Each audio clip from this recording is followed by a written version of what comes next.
J'ai je vais présenter un petit peu le réseau Restés sur terre, que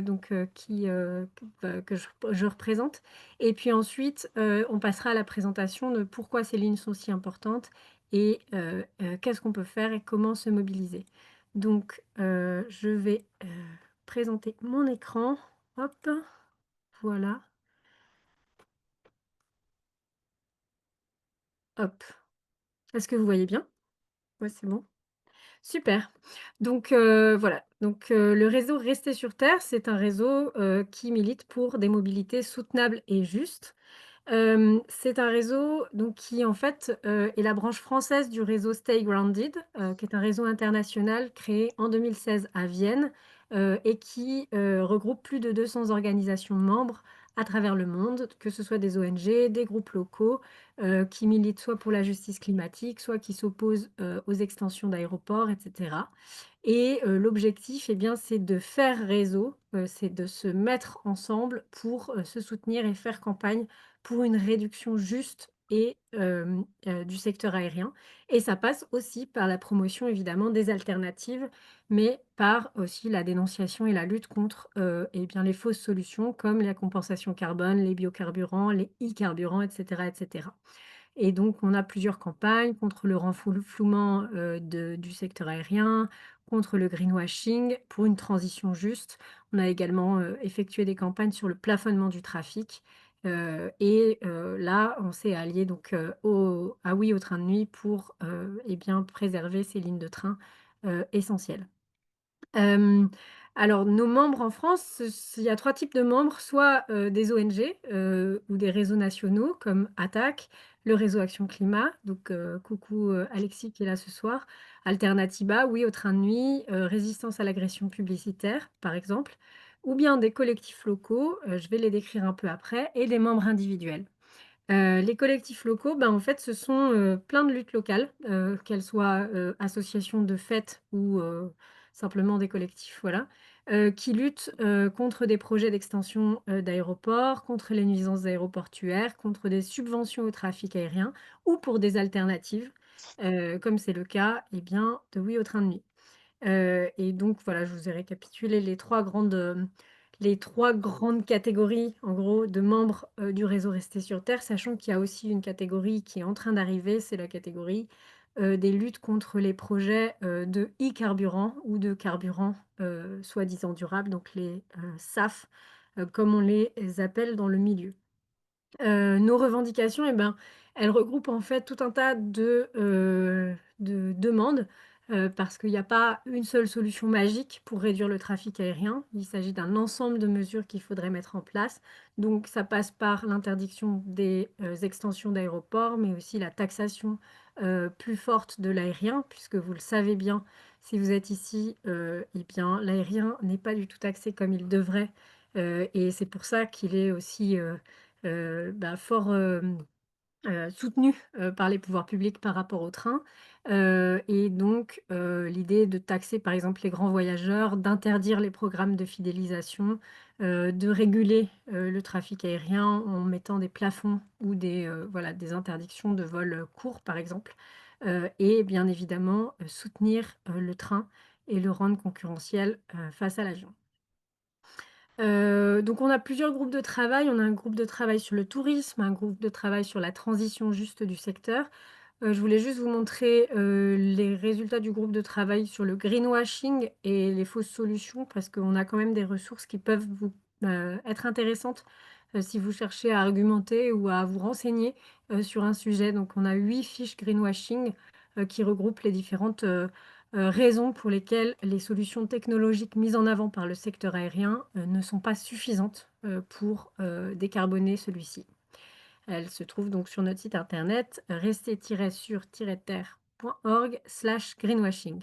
Lounès va vous mettre des petits liens dans le chat. Merci Lounès. Et enfin, en allant très vite, je souhaitais vous présenter quelques actions, qu'on a menées en 2024 et 2025, pour que vous ayez un peu une idée de ce qu'on fait. Donc on a notamment sorti un rapport pour la taxation des grands voyageurs aériens, un rapport qui montre qu'une telle taxe au niveau européen, eh bien, pourrait rapporter 64 milliards d'euros, sans aucun coût pour la majorité des citoyens. Le principe, ce serait de ne pas taxer le premier vol aller-retour, mais de taxer le second vol aller-retour, heu, par exemple à hauteur de 50 €, puis le deuxième vol aller-retour à hauteur de 100 €, ainsi de suite, donc de faire en fait peser, l'effort, de réduction du trafic sur les personnes qui prennent le plus l'avion, puisqu'en fait 1 de la population mondiale est responsable de 50 des émissions de l'aérien, donc on est sur une réalité très concentrée et très injuste. Et donc on montre ainsi dans ce rapport que les émissions du secteur aérien diminueraient de 21, et que la majeure partie de cette diminution serait le fait, en fait, de seulement 5 de la population. Donc des personnes qui prenaient énormément l'avion, qui réduiraient, ce recours à l'avion. Et par ailleurs, et bien, l'argent levé par une telle taxe pourrait permettre, de financer le train et les alternatives et la transition. On a également travaillé l'année dernière aux côtés du réseau Action Climat et de Camille Etienne, sur, la taxation, des billets d'avion. Donc, comme l'idée d'une taxe grand voyageur, doit d'abord faire son chemin avant de pouvoir être implémentée, on a voilà saisi, la balle au bond pour essayer au moins d'augmenter la taxe sur les billets d'avion, dans le projet de loi de finances 2025. Ça a été une victoire. Petite, mais quand même une victoire et vous pouvez retrouver sur notre site internet le décryptage de cette mesure, qui a été obtenue l'année dernière grâce à la pétition «Train trop cher, la solution, taxons l'avion». Et puis, on a organisé, cet été à Barcelone une grande conférence internationale, contre la croissance du trafic aérien, le tourisme et le capitalisme, pour réfléchir ensemble à comment en fait toutes les dynamiques, et bien d'exploitation, de villes très touristiques comme Barcelone, et bien étaient liées et interconnectées. Vous pouvez retrouver des infos sur, cette conférence également sur notre site. Là dernièrement, ce qui nous a beaucoup occupé, c'est la lutte contre l'extension de Roissy. Peut-être vous en avez entendu parler. Il se trouve que, le plus gros aéroport de France, souhaite à nouveau, s'étendre. Il y avait un projet d'extension, qui avait été abandonné en 2021 face à la pression citoyenne. Un nouveau projet est sur les rails. Il est un peu plus petit que le précédent, mais il est toujours pas OK, puisqu'en fait, étendre les aéroports dans l'urgence climatique dans laquelle nous sommes, ça n'est pas OK. Nous avons donc lancé une pétition qui marche bien moins bien que que celle du train de nuit, mais peut-être aussi parce que, c'est compliqué, enfin, de percevoir l'urgence, étant donné que le pour l'instant, le calendrier est très peu transparent. Mais en tout cas, on vous invite, à aller la signer et à vous renseigner sur ce projet puisque prochainement, on lancera des actions contre celui-ci. Et enfin, eh bien, la dernière, campagne, en partenariat avec Oui au train de nuit, donc c'est, la pétition, donc pour sauver les trains de nuit Paris-Berlin et Paris-Vienne que vous avez sûrement signée si vous êtes là. Si vous ne l'avez pas fait, il faut le faire puisque, l'objectif, c'est véritablement, de structurer la mobilisation autour de cette pétition et également de frapper fort, en atteignant, les 100 000 signataires, pour montrer qu'il y a véritablement un engouement autour de cette ligne. Voilà. Si vous souhaitez, vous informer, eh bien, faut pas hésiter à, aller sur notre site internet. Il y a plein de ressources sur l'aérien, sur le tourisme, sur les alternatives, et cetera. Vous pouvez également vous abonner à notre newsletter et puis, des formations, pour approfondir le sujet, seront, données en janvier-février. Plus d'infos à venir sur notre site internet ou via la newsletter et vous pouvez également adhérer au réseau à titre individuel ou, avec votre collectif, si votre collectif, eh bien, est un collectif, dédié à ces sujets-là. Je vous remercie et je vais laisser la parole tout de suite à Nicolas et Pascal et aux autres, de Oui au train de nuit. Hop.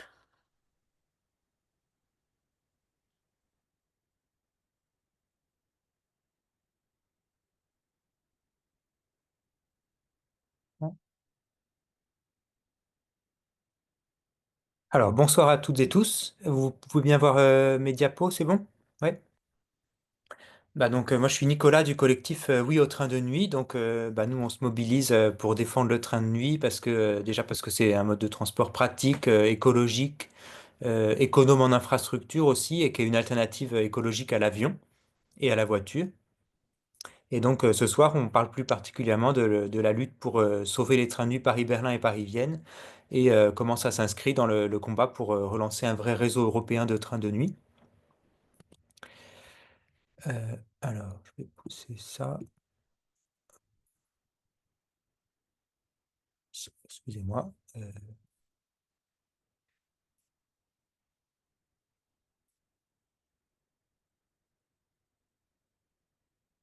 Donc, voilà, le Paris-Berlin et Paris-Vienne, donc c'est des lignes qui ont été relancées récemment. Donc le Paris-Vienne a été lancé il y a 4 ans, en décembre 2021. Il roule 3 fois par semaine et c'est une collaboration entre SNCF et son homologue autrichien ÖBB. Et il est financé par l'Autriche sur la partie qui est sur le territoire de l'Autriche. Et 2 ans plus tard, il y a eu le lancement du Paris-Berlin, qui est un train qui roule accroché au Paris-Vienne sur la partie en France. Donc il y a un train qui part de Paris et qui se divise en deux pendant le trajet. Et c'est une coopération entre SNCF et ses homologues allemands et autrichiens, avec aussi les Belges qui sont dans le projet, puisqu'il y a aussi une branche qui va vers Bruxelles. Et il y a un cofinancement de la France pour 3 ans qui officiellement finance la partie française, mais qui en fait finance qui est importante pour le train en général, et qui a renouvelé chaque année. Et donc là, c'est ça qui nous occupe aujourd'hui, c'est que la France, l'État français voudrait supprimer cette subvention pour 2026, ce qui aboutit à l'arrêt du train. Donc, fin septembre, donc le mois dernier, on a alerté sur le risque de disparition de ce train. Donc, on a lancé cette pétition que j'espère que vous avez toutes et tous signée et partagée, sinon on vous renverra le lien. Donc on a aujourd'hui 84 000 signataires, donc c'est une vraie belle mobilisation et on espère qu'on va finir par être entendu. Et on a fait aussi des actions pyjama à Paris, Berlin et Vienne et on va en refaire et on a besoin de vous pour nous aider à organiser tout ça. Alors aujourd'hui donc on va essayer de comprendre un peu la faute à qui, où sont les problèmes, qu'est-ce qui bloque, comment on en est arrivé là. Donc, il faut voir qu'il y a un peu l'État et la SNCF qui se renvoient la balle. Donc, ce que dit la SNCF, c'est qu'ils ont été informés de l'arrêt de la subvention de l'État. Donc, c'est la faute de l'État qui arrête de subventionner. Nous, on n'y est pour rien. Et le ministère des Transports, qu'est-ce qu'ils disent? Alors, eux, ils disent c'était une décision du budget Bayrou qui avait demandé à tous les ministères de réduire beaucoup leurs déficits, leurs dépenses. Et donc, dans ce cadre-là, ils ont dû faire des choix difficiles et ils ont décidé de supprimer cette subvention. Mais ce qui est intéressant dans ce qu'ils disent, c'est qu'ils disent que les travaux se poursuivent dans le cadre du projet de budget à venir. Donc, la porte reste ouverte à un possible changement d'avis du côté de l'État. C'est pour ça qu'on continue à se mobiliser pour tenter de convaincre l'État de changer d'avis et de finalement maintenir ces trains. Et alors, plus précisément, est-ce que la SNCF a fait du mieux qu'elle pouvait pour maintenir ces trains, pour les faire marcher? Donc, on entend dire pas mal de choses. Donc, il y a un premier fait qu'on peut dire, c'est que les opérateurs SNCF et son homologue autrichien avaient promis de faire rouler le train tous les jours à partir de l'automne 2024. Et aujourd'hui, plus d'un an après, c'est toujours pas fait. Et alors, pour expliquer ça, la SNCF invoque des difficultés liées aux travaux. Donc, il y a beaucoup de travaux en Allemagne et en France qui compliquent énormément la circulation du train et qui rend difficile le fait de rouler tous les jours. Et ils invoquent aussi un manque d'espace de stockage à Paris-Est. C'est-à-dire que actuellement, le train, il stationne pendant 2 heures sur le quai pour être préparé, pour mettre la literie et tout ça, parce qu'il n'y a pas d'espace prévu pour à Paris-Est. Et donc ça, c'est un vrai manque si on voudrait développer plus de trains de nuit internationaux au départ de Paris-Est, il faudrait vraiment résoudre ce problème. Euh, Et ensuite, bah, il y a un autre fait, c'est que les trains sont pas vendus ni même affichés sur SNCF Connect. Alors la SNCF explique que c'est une interruption momentanée liée à un changement de système de réservation. Donc il faut voir que ces trains ont été vendus au départ sur SNCF Connect jusqu'au printemps 2024. Et depuis plus d'un an, donc, il y a cette interruption soi-disant momentanée qui devrait être résolue courant 2026. Donc, bon, c'est quand même une interruption assez longue et quand même assez inacceptable que l'opérateur qui fait rouler les trains n'informe même pas sur leur existence et qui mette pas au moins un lien vers le site de vente autrichien pour qu'on puisse acheter les billets et qu'on sache que le train existe. Donc voilà, on essaie de les pousser là-dessus. Et ensuite, il y a la SNCF qui, dans sa communication, communique beaucoup que les trains de nuit sont déficitaires, qu'il y a beaucoup de problèmes, alors que les TGV sont rentables et donc qu'ils veulent se concentrer sur le TGV. Donc la SNCF, ils ont un peu cette vision du tout TGV. Et ils oublient souvent de dire que la grande vitesse demande aussi des financements publics pour la construction des lignes à grande vitesse. Elle est financée par le contribuable et ça coûte des dizaines de milliards d'euros. Et la plupart des trains sont déficitaires de manière générale. Donc, c'est pas uniquement quelque chose qui est spécifique aux trains de nuit. Euh, et enfin, il y a une question sur est-ce que la SNCF demanderait trop d'argent, coûterait trop cher. Donc, il y a certaines personnes qui disent ça. On n'en sait rien. C'est un éternel débat. Donc, voilà. On- En tout cas, on demande à la SNCF de faire des efforts pour au moins vendre les billets sur son site, faire en sorte que le train passe quotidien et arrêter de communiquer négativement comme ça sur les trains de nuit. Et alors, un petit, si on peut revenir un peu sur l'argument trompeur qui est avancé par la SNCF, donc ils font souvent cette comparaison biaisée du train de nuit et du TGV en disant que les trains de jour peuvent rouler X fois par jour et vendre leur place plusieurs fois le long d'un même trajet, alors que le train de nuit roule qu'une fois par jour, qu'une fois par nuit, et donc est moins efficace et coûte plus cher. Et donc ils disent qu'une place assise dans un train de jour peut être vendue jusqu'à 4 fois. Mais ce qu'on peut voir, c'est que cet argument, il est un peu malhonnête parce que sur des lignes comme Paris-Berlin, le TGV, en fait, il met 8 heures et donc, en fait, il fait qu'un aller simple par jour. Et la SNCF elle-même explique que la plupart des passagers font le trajet de bout en bout, donc ils vont vraiment de Paris à Berlin. Et donc, en fait, chaque place est vendue qu'une seule fois par jour.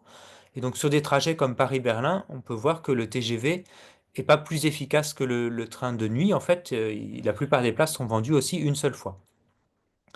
Et on oublie aussi que sur des lignes comme Paris-Vienne et aussi Paris-Aurillac, Bordeaux-Nice, Marseille-Rome, bah, il n'y a aucun TGV en fait. Donc la comparaison TGV-train de nuit, euh, elle n'est pas, elle est pas pertinente.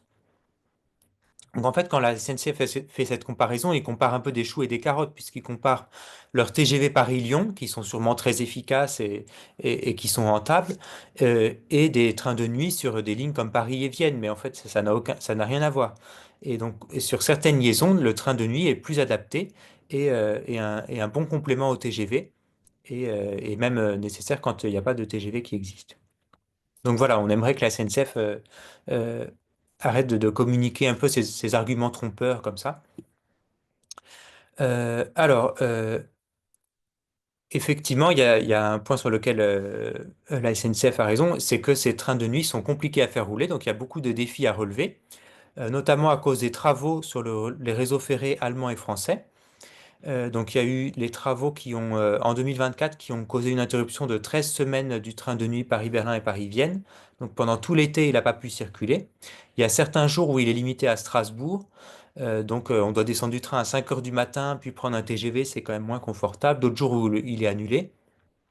Et de manière générale, ces travaux, ça demande ça rajoute beaucoup de complications aux opérateurs qui doivent se démener pour négocier avec SNCF Réseau, avec le réseau allemand, pour trouver un itinéraire pour faire passer le train, pour négocier, de décaler des travaux, pour arriver à passer. Et donc c'est vraiment un travail de dentelle qu'ils font pour gagner, pour trouver une façon de circuler, de faire circuler le train chaque jour. Et il y a un autre point qui complique la circulation de ce train, c'est qu'il y a besoin d'équipes bilingues, c'est-à-dire qu'il y a besoin d'équipages qui parlent allemand et français. Et donc pour ça, la SNCF a un arrangement avec TER Grand Est qui prête du personnel, parce que eux, ils ont du personnel bilingue, parce qu'ils ont des TER qui traversent les frontières. Euh, et donc il y aurait besoin peut-être de recruter plus de personnel en interne si on voulait faire circuler le train tous les jours. Donc, comme je disais avant, il y a un problème aussi de manque d'espace de stockage à Paris-Est. Donc, il n'y a pas comme à Paris-Austerlitz où il y a tous les trains de nuit français, où il y a des installations spécifiques pour gérer les trains, laver les couettes et tout ça. À Paris-Est, il n'y a pas d'espace prévu pour. Et donc, la SNCF est obligée de laisser le train à quai pendant les deux heures avant le départ pour préparer le train. Et donc, c'est un arrangement avec la gare de l'Est pour qu'ils puissent laisser le train. Et donc, ils sont pas sûrs qu'ils puissent avoir le même arrangement si on voulait faire un train tous les jours et si on voulait faire un train pour Berlin plus un train pour Vienne. Ensuite, il y a la question des billets que la SNCF vend pas sur son site, alors en prétextant aussi que c'est des billets difficiles à vendre, puisque il y a plein de niveaux de confort. Il n'y a pas juste première classe et deuxième classe, il y a les places assises, les compartiments couchettes, les wagons-lits, voire les compartiments avec douche. Donc, il y aurait besoin d'un effort là-dessus pour afficher les différents niveaux de confort ou alors juste renvoyer vers le site autrichien qui les présente très bien. Et ce qu'on peut voir en tout cas, c'est que malgré toutes ces difficultés, les trains sont assez remplis.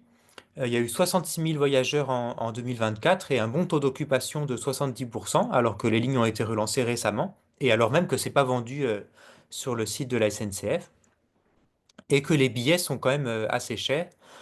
Donc, en fait, si les trains sont menacés aujourd'hui, c'est pas par manque de fréquentation, c'est vraiment à cause des autres problèmes et à cause de l'État qui supprime la subvention. Et alors, même si ces trains sont remplis, il y a besoin de soutien public. Aujourd'hui, la France et l'Autriche subventionnent chacune leur portion. Et en fait, la plupart des trains de nuit en Europe sont subventionnés. Et nous, ce qu'on dit, c'est que une aide, une subvention au train de nuit est tout à fait légitime, au moins pour compenser la concurrence inégale de l'avion, qui bénéficie de kérosène non taxé, d'absence de TVA. Et il y a besoin aussi d'aide pour les trains de nuit pour qu'ils survivent à la période compliquée actuelle, où il y a beaucoup de travaux sur les réseaux français et allemands, parce qu'on a un vrai retard d'entretien des réseaux ferrés à rattraper. Ce qui fait que là, pendant plusieurs années, il y a énormément de travaux, ce qui complique beaucoup la circulation des trains de nuit et qui fait voilà, que quand un train est supprimé pendant 13 semaines tout l'été, c'est difficile de garder un équilibre économique. Et donc, c'est aussi quelque chose qui justifie que l'État soutienne ces trains. Et il faut savoir que même aux États-Unis, l'État subventionne les trains de nuit au travers de la compagnie publique Amtrak. Et donc, il n'y a pas de raison qu'on ne puisse pas le faire aussi en France et en Europe.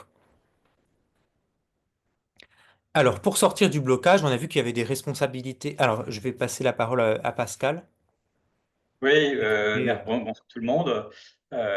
Effectivement, donc nous, on reste positif en se disant qu'on peut sortir du blocage et donc on a identifié un certain nombre d'acteurs qu'on souhaite voir discuter ensemble plutôt que de pointer qui est coupable entre le gouvernement, la SNCF, l'Europe, l'Allemagne qui ne contribue pas financièrement à ce train de nuit et puis les régions aussi qui ont leur mot à dire pour que leurs habitants bénéficient de ces trains de nuit. Donc, premier acteur, l'État. Qu'est-ce qu'on peut demander à l'État? D'une part, de continuer à soutenir ces trains avec une subvention. Alors, j'ai vu sur le chat là, que, notamment une Florence qui demandait l'ordre de grandeur de la subvention. Alors, c'est pas officiel, mais on va dire que c'est entre 5 et 10 millions d'euros par an. Donc, cette subvention, elle doit être maintenue. Qu'on l'appelle subvention récurrente ou de démarrage, le fait est que, vu le contexte que vous expliquiez, Nicolas, il y a beaucoup de travaux, il y a des difficultés opérationnelles. On n'est pas encore en phase stabilisée. Donc, en tout cas, c'est un peu normal qu'il y ait une subvention euh, pour ces deux trains qui essuient des plâtres. Ensuite, il faut que l'État se réveille en tant que pilote de l'affaire vis-à-vis de son opérateur SNCF pour lui imposer un certain nombre de choses, une meilleure fiabilité sur les trains les horaires et les trains qui tournent. Une meilleure communication, hein, c'est clair qu'avoir un acteur qui ne fait pas de promotion et qui ne mentionne même pas un produit qu'il développe en commun avec un autre partenaire, ça pose des questions. Donc il faut que l'État impose des choses à la SNCF. Ensuite, nous, ce qu'on a toujours dans nos pétitions, c'est le rappel de la promesse de M. Macron de lancer une dizaine de lignes de trains de nuit, qui demandait en fait une commande de 600 voitures couchettes, qu'on n'a pas du tout actuellement dans les prévisions de budget. Et cette commande permettait aussi de pouvoir lancer quelques lignes transversales qui ne passent pas par Paris, enfin qui ne sont pas pour origine ou destination Paris. Et ça aurait été intéressant de montrer l'intérêt de ces lignes. Ensuite, il y a un travail à faire sur le réseau ferré existant. L'avantage des trains de nuit, c'est qu'on ne réclame pas des milliards, donc l'ordre de grandeur GPSO, les lignes, la ligne Bordeaux-Toulouse, hein, grosso modo, c'est du 15 milliards d'euros demandés. Donc, ce n'est pas ce genre de grandeur qu'on a besoin pour faire tourner les trains de nuit. Mais il faut quand même que le réseau ne soit pas en état déliquescent comme c'est le cas aujourd'hui. Et donc là aussi, il faut maintenir une aide sur ce réseau qui servira aussi, pas que pour les trains de nuit, hein, ça servira pour les TER, pour le fret et puis pour les longues distances hors TGV. Ensuite, une action qu'on demande et soutenue aussi par Stakeholder, hein, Rester sur Terre, c'est rééquilibrer la concurrence entre le billet d'avion qui bénéficie d'une détaxation du kérosène, qui ne paye pas son CO2 et qui a de temps en temps des subventions sur les aéroports, soit les lignes. Alors moi, j'habite à Pau et je crois qu'on a un des records français, hein, puisque notre maire, qui a eu quelques responsabilités en tant que Premier ministre, a réussi à faire payer à ses contribuables pour chaque billet d'avion 720 €. Voilà, source, le journal Le Monde. Donc ça fait quand même beaucoup comme subvention. C'était certes ponctuel, mais on n'a pas du tout l'équivalent sur les billets de train. Donc, on reste motivé. On rappelle notamment à Emmanuel Macron qu'il avait annoncé cette relance et qu'on l'a récemment envoyé une lettre à son cabinet pour lui rappeler ses propos. La SNCF, bien sûr, c'est un partenaire clé puisqu'il opère les trains, notamment sur la partie française. Donc, la première action, je pense que vous la trouvez évidente, hein, c'est que dans le milieu business, si vous faites un produit en commun avec un partenaire, la moindre des choses, c'est que dire que ce produit existe. C'est vraiment basique, mais ce n'est pas le cas aujourd'hui. Donc, il faut au moins afficher sur SNCF Connect un lien vers le site OBB. Ça devrait être, je dirais, ça devrait être spontané, indépendamment des difficultés pour montrer les classes. Il y a au moins un minimum, c'est de dire ce train existe. Voilà. Ensuite, il faut optimiser le service. Il faut que la circulation devienne quotidienne, enfin que les équipes s'apprêtent à faire ça, à s'organisent à avoir une circulation quotidienne avec des trains entiers, non plus des demi-trains fusionnés en milieu de parcours qui posent des problématiques inextricables. Il y avait une initiative qui avait été mise en place pour le lancement la relance des trains de nuit nationaux, qui était de faire une task force, en français une équipe de choc pour gérer les difficultés de ces trains de nuit. Et bien, faire la même chose pour les trains internationaux Paris-Berlin et Paris-Vienne serait probablement une bonne chose. Et puis, dernier point, bah oui, on souhaite aussi à ce que globalement, on n'ait pas une communication biaisée, voire malveillante de la part de la SNCF. Il faut simplement communiquer positivement. Il y a plein de gens qui utilisent les trains de nuit. Vous voyez une photo là avec Monsieur Castex qui est très heureux d'ouvrir la ligne Paris-Aurillac. Il a fait la même chose sur le Paris-Nice. Donc, oui, on peut communiquer. Il y a plein de régions qui ont été qui ont eu beaucoup de plaisir à pouvoir accueillir des trains de nuit dans leur ville. Bon, voilà, donc on attend aussi un réveil de ce point de vue-là de la part de la SNCF. Alors, les perspectives, donc, pour réaliser le service, donc nous on dit, vous le voyez au niveau des fréquentations, il y a de la place pour avoir une circulation quotidienne. D'ailleurs, en France, il y a eu pas mal de trains de nuit qui ont démarré en, pendant les congés, les week-ends, et puis finalement, on s'est aperçu que c'était valable de les mettre en quotidien. Exemple, le Paris-Aurillac. Donc là c'est pareil. On pense que c'est intéressant de travailler sur un scénario où ces trains circulent de manière quotidienne et avec des trains entiers, plutôt que des trains à regrouper en milieu de parcours sur un réseau qui a pas mal de travaux et de difficultés d'exploitation. Augmenter la capacité, ben, c'est notamment automatiquement lié à cette circulation quotidienne.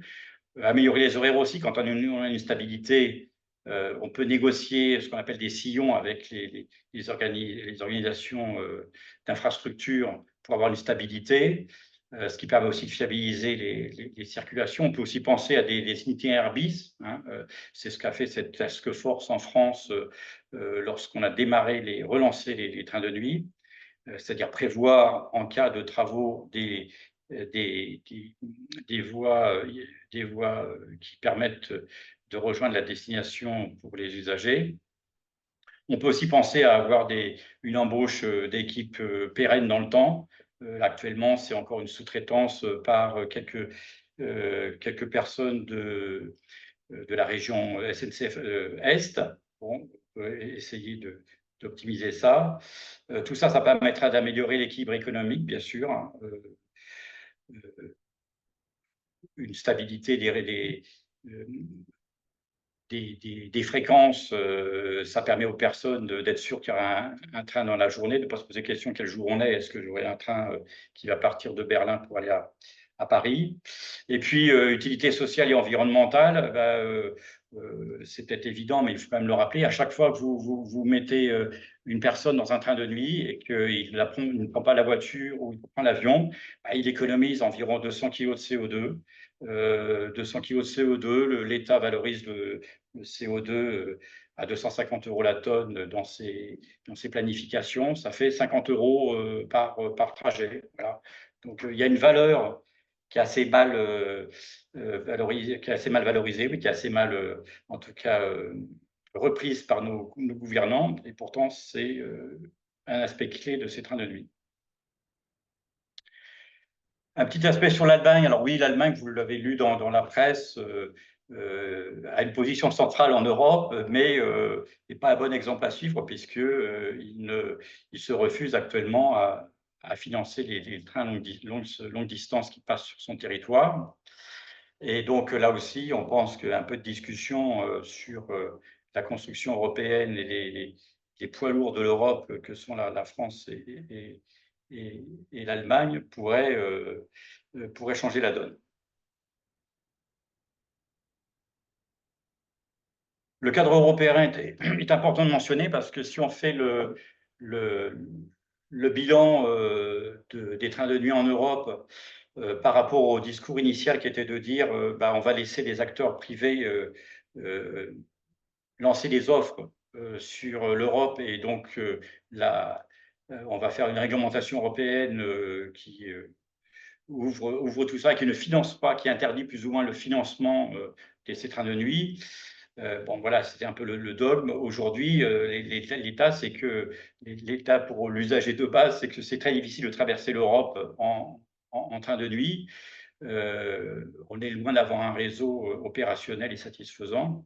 Il y a quelques lignes, bien sûr, qui fonctionnent, mais on n'a pas du tout ce qu'on pouvait espérer des déclarations et des plans d'action de l'Union européenne qui avaient été lancés en 2021, l'année du train. Voilà. Alors, des propositions qu'on a à faire là-dessus, c'est on voit bien que les trains de nuit ont une spécificité parce qu'au niveau matériel, eh bien, c'est plus compliqué que uniquement des places assises. En plus, le matériel traverse les frontières, donc ce qui fait qu'il faut qu'il soit homologué dans différents pays, hein. On parle bien ici des lignes internationales comme Berlin et Vienne.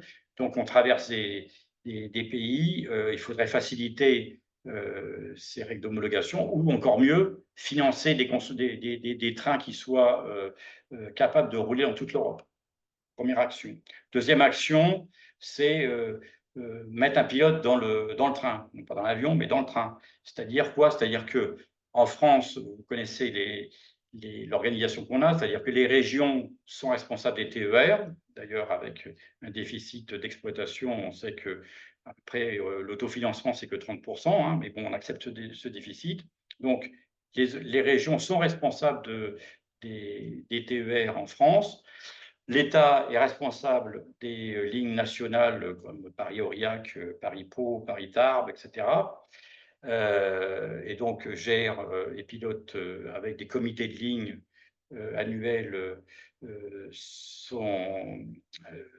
son opérateur, mais au niveau européen, on manque de l'équivalent. On n'a pas l'équivalent et du coup, bah, ça pose de gros problèmes, notamment pour optimiser les correspondances entre différents opérateurs et à terme pour régler les problèmes de rupture de correspondance. Quand une personne voudra traverser l'Europe, bah, il faudra bien qu'on ait un moyen de faciliter son trajet.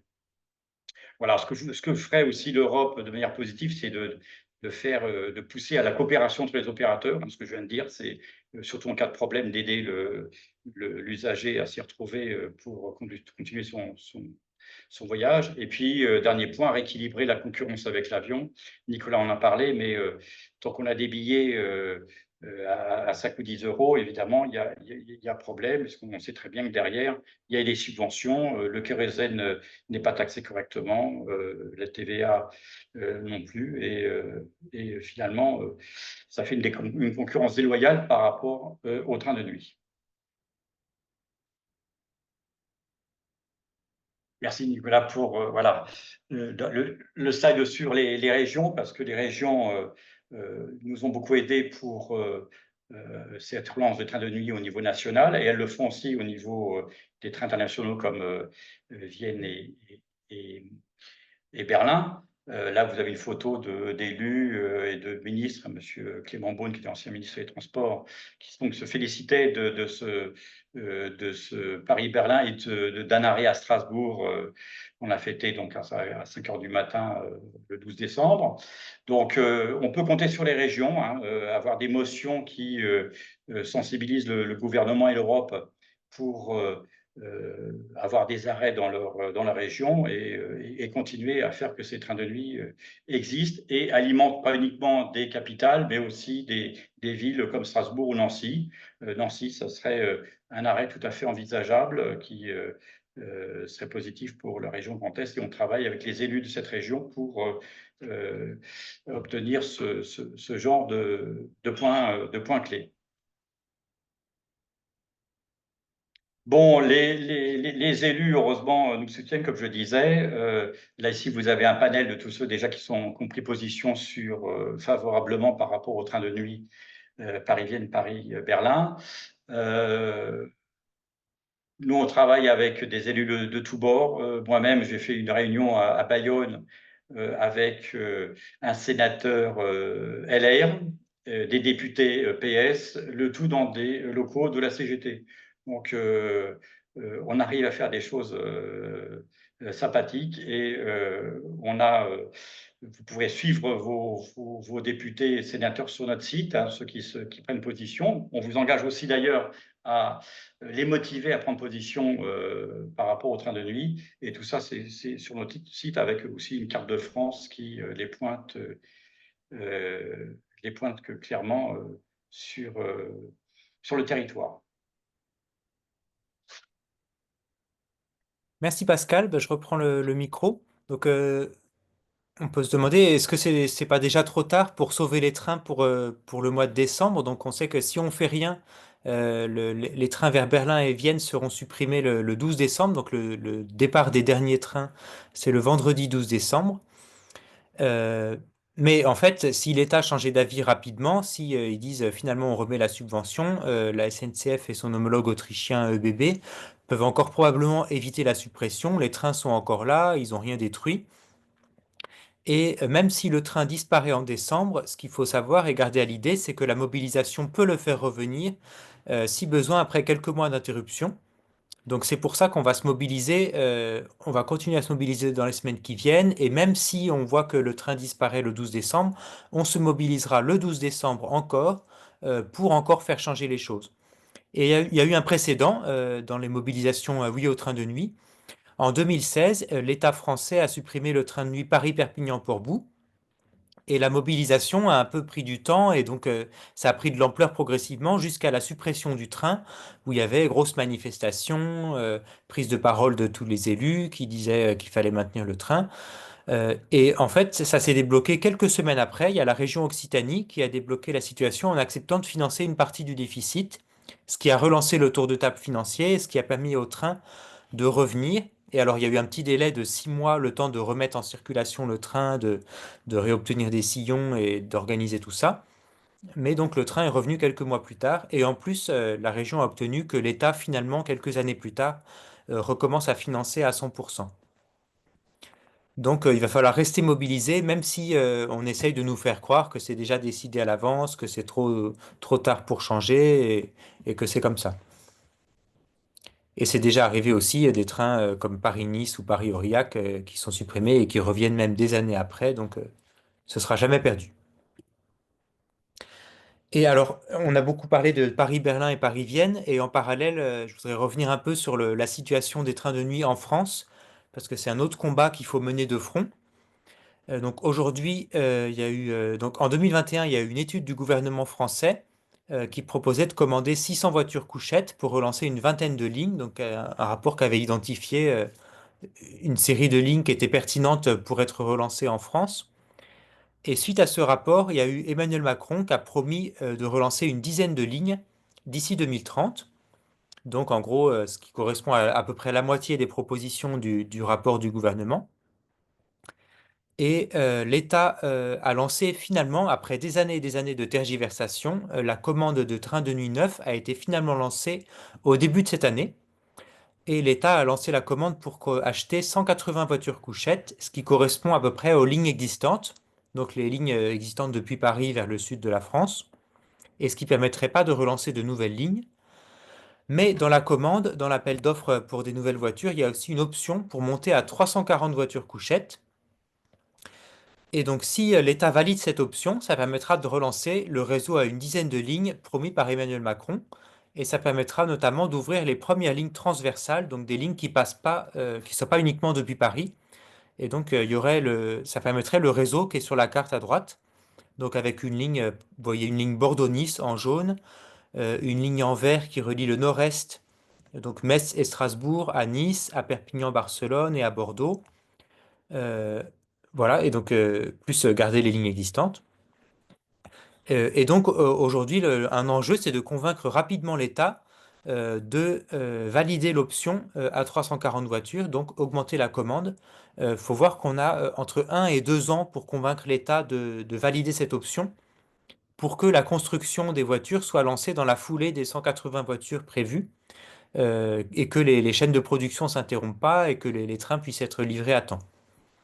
Et donc, il faut voir que la construction prend 4 à 5 ans. Donc, si on veut, le ferroviaire, ça se fait sur le temps long. Et du coup, si on veut des trains de nuit pour la décennie 2030, c'est maintenant qu'il faut se battre. Et il faudra être un petit peu patient avant de voir le lancement des lignes.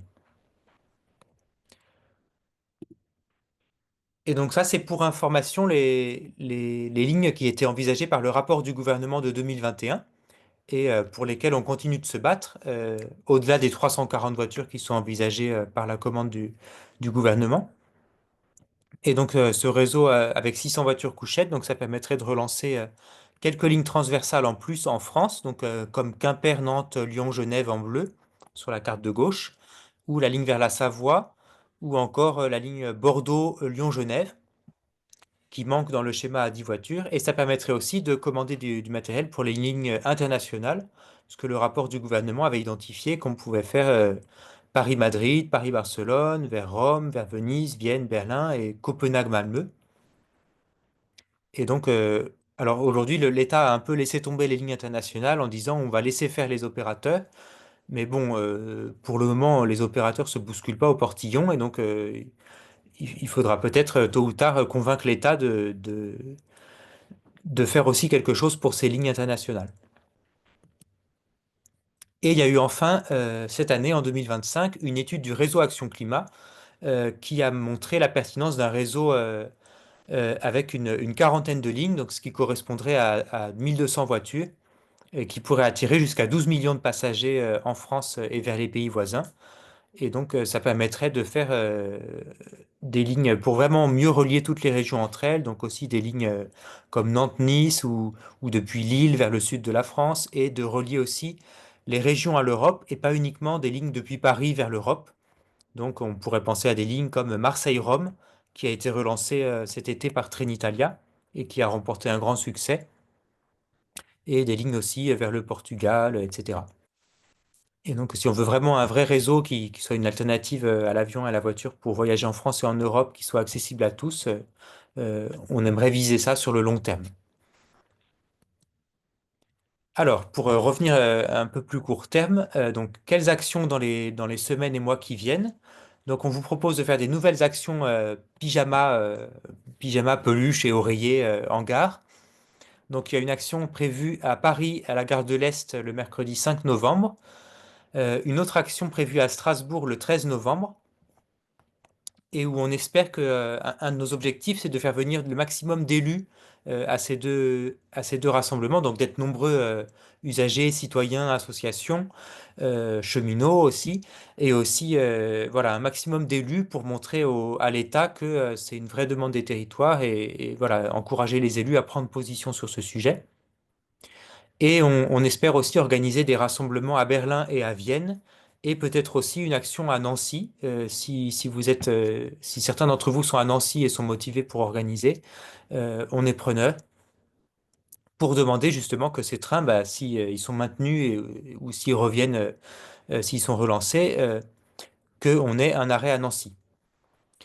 Et une autre action possible en parallèle des actions pyjama, c'est de distribuer des tracts pour appeler à signer la pétition. Donc on a un modèle de tract que vous pouvez trouver sur notre site, sur lequel vous pouvez proposer des améliorations aussi, et donc qu'on peut distribuer en gare, dans les trains, que vous pouvez aussi scotcher dans les toilettes des trains, par exemple, pour que ça reste et que les gens les voient.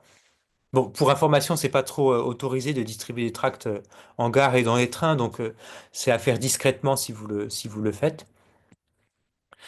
Mais en général, il n'y a pas trop de problèmes, hein, ça va. Et on prévoit aussi, si on ne gagne pas d'ici là, des actions, comme je disais, le 12 décembre, qui pourrait être la dernière circulation du train, donc le soir au départ à Paris et à Strasbourg, et peut-être le lendemain matin, l'arrivée des trains à Berlin et à Vienne. Donc voilà, si on n'a pas un changement d'avis de l'État dans les semaines qui viennent, il faudra se mobiliser le 12 décembre et donc ce sera un vrai moment, il y aura beaucoup d'attention médiatique parce que ce sera vraiment le moment un moment clé quoi, pour se mobiliser. Donc ce sera pour aussi une occasion pour faire entendre notre demande de pas uniquement sauver ces deux trains, mais d'avoir un vrai réseau européen et de développer ces lignes, de les rendre quotidiennes, d'avoir plus de place, des billets moins chers pour que ce soit accessible à tous et que ce soit voilà, qu'on arrête d'investir dans l'avion et qu'on mette la priorité sur le train de nuit.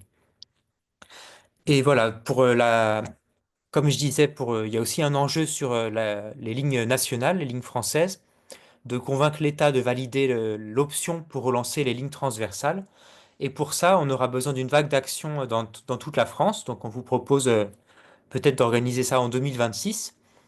Et donc, pour ça, on a besoin de volontaires dans un maximum de villes. Donc, n'hésitez pas à nous écrire pour vous porter volontaire pour organiser, à vous inscrire sur notre formulaire, sur notre site internet pour devenir relais local, oui, au train de nuit, pour lancer les actions. Voilà, ça peut marcher depuis, même en n'étant pas très nombreux, on peut lancer une action et avoir un impact si on arrive à publier quelque chose dans la presse, à inviter quelques élus. Ça marche assez bien. Souvent, si on vient avec pyjama, peluche, ça attire tout de suite l'attention. Et dans les semaines qui viennent, on a aussi besoin de vous pour écrire à vos élus. On a un guide clé en main sur notre site qu'on va mettre à jour avec un message type que vous pouvez envoyer à votre élu, donc à vos élus régionaux, municipaux, à vos députés, sénateurs, pour leur dire de demander à l'État et à l'Union européenne de sauver Paris-Berlin-Vienne, Paris-Berlin et Paris-Vienne, et de soutenir le développement des trains de nuit. Voilà, donc là-dessus, je vais vous laisser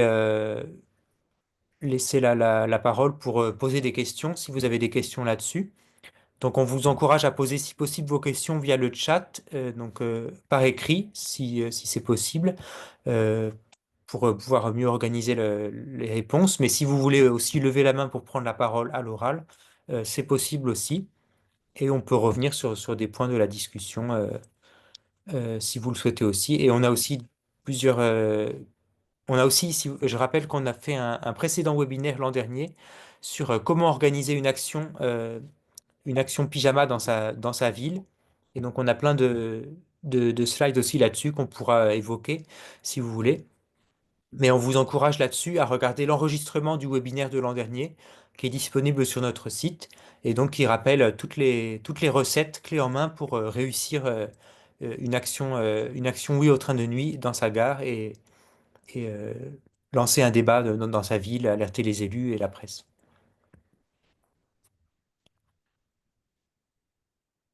Voilà, merci à vous. Alors, je ne sais pas s'il y a des questions dans le... Ah oui, est-ce qu'on peut